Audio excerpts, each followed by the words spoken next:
উত্তর রাশিয়ার দাগিস্তানে এক মুসলিম পরিবারের জন্ম নেয় শিশু আলিয়া ইয়াকুব। প্রতি শুক্রবার তার শরীরের বিভিন্ন স্থানে ত্বকের নিচে জমাট রক্তের মতো হরফ পবিত্র কুরআন বা হাদিসের এক একটা বাণী লেখা ভেসে ওঠে। এর স্থির চিত্র বিভিন্ন মানুষ তুলে রাখেন। বাড়িতে একটি অ্যালবামের প্রদর্শনী খোলা হয়েছে। মধ্যপ্রাচ্যের একটি টেলিভিশন শিশুটির মায়ের সাক্ষাৎকার নেয়। শিশুটির মা টেলিভিশনটিতে বলেন, যে সময় তার দেহে আয়াত বা হাদিস ভেসে ওঠে এর আগে তার অনেক জ্বর আসে। সেই সময় সে প্রচন্ড কান্না করতে থাকে। এরপর লেখাগুলো ভেসে উঠলে জ্বর কমে এবং কান্না থেমে যায়। দুধ পান করার সময়ও সে খুব শান্ত থাকে। শিশুটির নানা অঙ্গে আয়াত ও হাদিসের কিছু চিত্র দেখা যায়। কিছু স্থির চিত্র প্রদর্শনের জন্য রাখা হয়েছে।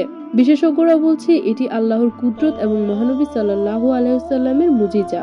যে কোনো কারণে আল্লাহ তার বান্দা অথবা প্রকৃতির মধ্যে প্রকাশ করে থাকেন, যাতে মানুষ শিক্ষা গ্রহণ ও ঈমান মজবুত করতে পারে।